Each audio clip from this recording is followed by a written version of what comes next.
नमस्कार दोस्तों, स्वागत है आपका साइंस जर्नी में। यह वीडियो एक सम्राट की दास्तान है जिसने पत्थरों पर अपना इतिहास लिखा, जिसने भारत को विश्व गुरु बनाया, जिसके इतिहास को दबाने, मिटाने और जमीन में गाड़ने का कार्य लगातार होता रहा और अभी भी हो रहा है। लेकिन उनमें कुछ तो बात थी जो उनकी खींची हुई पत्थर पे लकीरें आज भी जमीन का सीना चीर कर बाहर निकल आती हैं। अगर अभी तक आपने इस वीडियो का फर्स्ट पार्ट यानी कि वीडियो 87 नहीं देखा है तो उसे एक बार जरूर देख लीजिए। डिस्क्रिप्शन में भी उसका लिंक अवेलेबल है।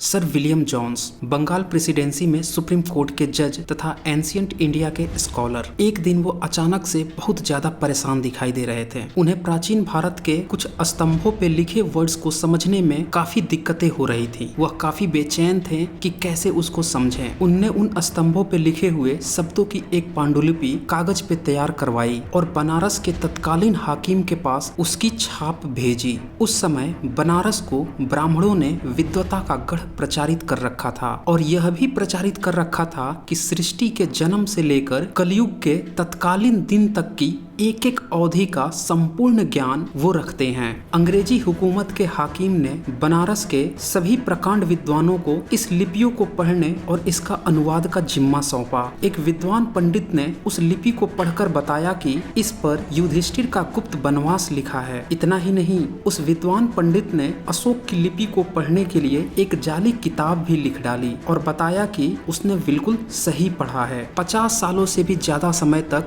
उस विद्वान पंडित की बात सत्य मानी जाती रही और स्तंभ को महाभारत काल का प्रचारित किया जाने लगा। लोग उसे भीम की गदा के नाम से जानने लगे। दुनिया के एक महान भारतीय फिलोसोफर बुद्ध ने आज से 2500 साल पहले कहा था, चांद, सूरज और सत्य अधिक देर तक छुप नहीं सकते, और यही हुआ। 1836-38 के बीच जेम्स प्रिंसेप ने यह लिपि पढ़ डाली। लोगों की आंखें फटी रह गई, दिमाग सुन्न हो गया जब यह पता चला कि यह कोई भीम की गदा या लाठी नहीं है, न ही इस पे युधिष्ठिर के गुप्त वनवास काल के बारे में लिखा है, बल्कि यह तो करीब 2250 ईयर्स पहले के सम्राटों के सम्राट अशोक की लिखवाए गए स्तंभ लेख हैं। दरअसल षड्यंत्र की यह पहली घटना नहीं थी। 1351-1388 के मध्य फिरोज शाह तुगलक दिल्ली सल्तनत में वह भी सम्राट अशोक के द्वारा बनवाए गए इन स्तंभों को टोपरा से दिल्ली मंगवा लाए थे। उसने तमाम ब्राह्मण विद्वानों को बुलवाया और उसे पढ़ने का आदेश दिया। सभी ब्राह्मण विद्वान आते, अपनी ढपली अपनी राग गाते। किसी भी विद्वान का ट्रांसलेशन एक दूसरे से मैच नहीं करता। नतीजा, कोई भी न पढ़ सका और न ही उसका कोई विवरण दे सका। यह वो दौर था जब भारत से बौद्ध मार्गी पूरी तरह से समाप्त किए जा चुके थे। फिर पढ़ता कौन? समय बीता, मुगल काल आया। अकबर ने भी इन स्तंभों को पढ़वाने की लाख कोशिश की, लेकिन सारे ब्राह्मण विद्वान बिल्कुल ही फेल रहे। सबने इधर उधर की बातें बताई और सभी ने अलग अलग बातें बताई।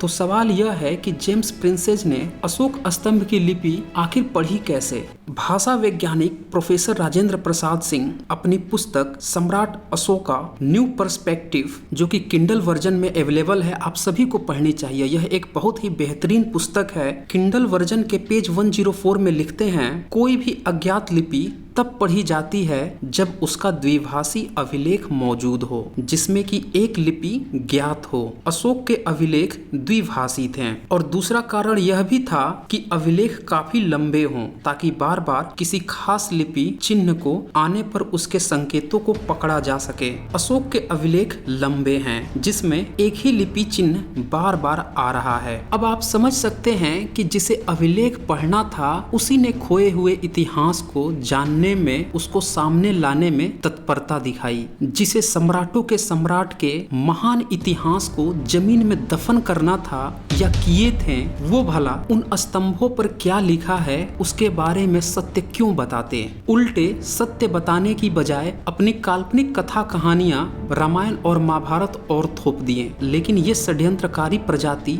अभी भी जिंदा है। अभी भी जैसे ही कोई उत्खनन होता है, चाहे वह मौर्य कालीन का हो, गुप्त कालीन का हो या फिर सिंधु सभ्यता की घाटी, तुरंत ही उसे रामायण और महाभारत का प्रचारित करना शुरू कर देते हैं। दरअसल सम्राट अशोक ने अपने समय पे स्तंभों पे लेख खुदवाए थे। दिल्ली टोपरा वर्जन में 7 तरह के लेख मिले हैं, जिनमें से 6 अभिलेख 243 बीसी में लिखवाए गए थे तथा 7वां स्तंभ का लेख 242 बीसी में लिखा हुआ था। इन स्तंभों पे सम्राट अशोक ने धम्म के प्रचार प्रसार की बातें लिखी थी। उदाहरण के तौर पे प्रथम स्तंभ के लेख, उसका मैं हिंदी ट्रांसलेशन आपको बता देता हूँ। यह धम्म का नारा मेरे राज्याभिषेक के 26 साल बाद लिखा गया था। इस दुनिया में खुशी और धम्म के लिए बहुत ही ज्यादा प्यार, बहुत ही ज्यादा सम्मान, बहुत ही ज्यादा स्वचिंतन, बहुत ही ज्यादा बुराइयों के प्रति डर के बिना नहीं पाया जा सकता है। लेकिन मेरे निर्देश से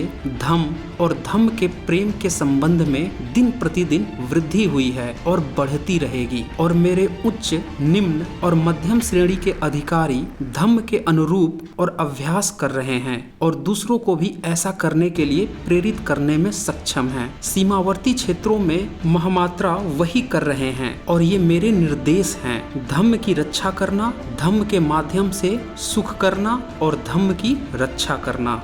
दरअसल आज भी आपने देखा होगा कि जब कहीं भी उद्घाटन होता है, लोग शिलान्यास लगवाते हैं, पत्थरों पे या बोर्ड पे लिखवाते हैं। आप समझ सकते हैं यह संस्कृति मौर्यकालीन ही संस्कृति है। एक वीडियो मैं अलग से बनाऊंगा जिसमें सम्राट अशोक के समस्त शिलालेखों पे क्या लिखा है, उसमें सिर्फ और सिर्फ उसी का विवरण होगा। सम्राट अशोक के समय में शिल्प कला बहुत ही ज्यादा विकसित थी। उनके बनाए हुए स्तंभों पर शानदार चमक है, ऐसी चमक कि धातु के स्तंभ प्रतीत होते हैं। अंग्रेज यात्री टॉम काइंट इसे धातु स्तंभ समझ बैठे थे, जो 17वीं सदी में मुगल काल में भारत यात्रा पर आए थे। उन्होंने दिल्ली टोपरा स्तंभ देखा और लिखा कि यह पीतल की परत चढ़ा स्तंभ है। ऐसा भ्रमित होने वाले वह पहले व्यक्ति नहीं थे। 19वीं सदी के आरंभ में आए बिशप हैबर को भी यही भ्रम हुआ। उनने लिखा यह ढली हुई धातु का है।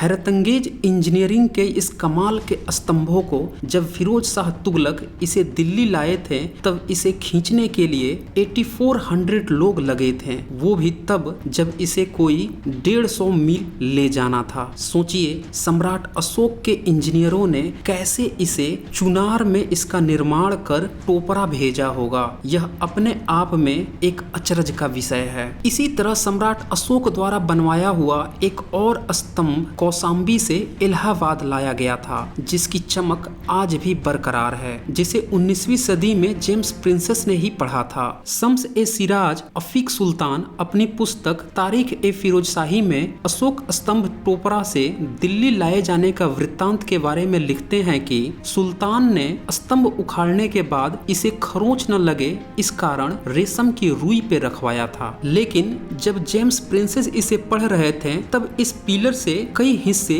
उखड़े हुए उन्हें प्राप्त हुए थे। उन शब्दों को अन्य पिलर पर लिखे हुए शब्दों की मदद से रिकवर कर लिया गया था। उसका मैं आपको हिंदी अनुवाद बता देता हूँ। दीवान पीएम का आदेश, कौशाम्बी में महामात्रों यानी कि महामंत्रियों, जो कोई भी संघ को विभाजित करता है, जो अब एकजुट है, उसे संघ में प्रवेश नहीं दिया जाना है। जो कोई भी, चाहे वह भिक्षु हो या फिर नन, संघ को विभाजित करने के लिए सफेद कपड़े पहनने और मठ में रहने के अलावा कहीं और निवास करना है। अर्थात ये वैसे लोगों यानी कि 5th कॉलमनिस्ट अर्थात पंचमांगियों की बात कर रहे हैं। पंचमांगी वो होते हैं जो किसी दूसरे के संघ में घुस जाते हैं, फिर वहां अपना वर्चस्व बनाते हैं और फिर उसे तोड़कर उस पे अपना कब्जा कर लेते हैं। इन्हीं लोगों को चेतावनी देने के लिए उनने स्तंभ पे लिखवाया था और यह भी लिखा था कि ऐसे लोगों को पनिशमेंट के तौर पे संघ से निकाला तो जाए ही, साथ में सफेद कपड़े भी पहन कर रखना है। कालांतर में जब ब्राह्मणवाद का विकास हुआ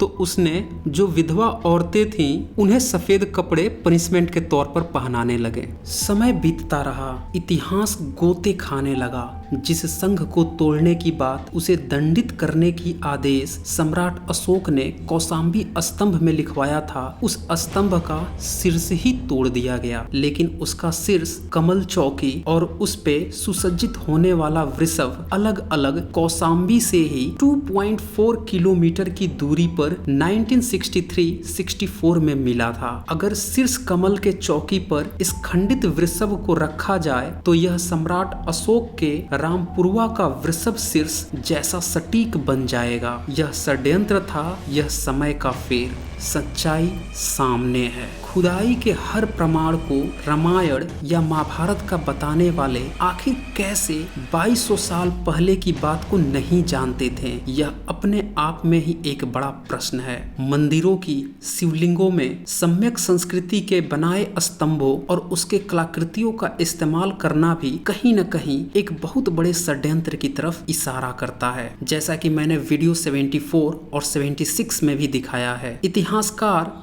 दिलीप कुमार चक्रवर्ती ने अपनी पुस्तक Archaeological Geography of the Ganga Plain में लिखा है कि अयोध्या के सरयू तट पर नागेश्वर नाथ मंदिर में जो शिवलिंग स्थापित है वह अशोक स्तंभ के शीर्ष पर मौजूद उल्टे कमल पर स्थापित है। अयोध्या का यह उल्टे कमल का शीर्ष गुणवत्ता में सारनाथ जैसा है। इससे यह पता चलता है कि कालांतर में जब अयोध्या में सम्यक संस्कृति को नष्ट किया गया होगा तब उसके कलाकृतियों के ऊपर अपनी जीविका के लिए मूर्तियां, शिवलिंग बैठा दी गई होगी। अगर कोई घटना एक जगह गलती से घट जाए तो उसे भ्रम कहा जा सकता है, लेकिन षड्यंत्र तो पुनरावृत्ति करता है, बार बार करता है। गुणाकर मुले अपनी प्रसिद्ध किताब भारतीय लिपियों की कहानी पेज 37 में लिखते हैं, भुवनेश्वर के भास्करेश्वर मंदिर का शिवलिंग सम्राट अशोक के स्तंभ का रूपांतरण है। क्या अब भी आपको संदेह है? आज के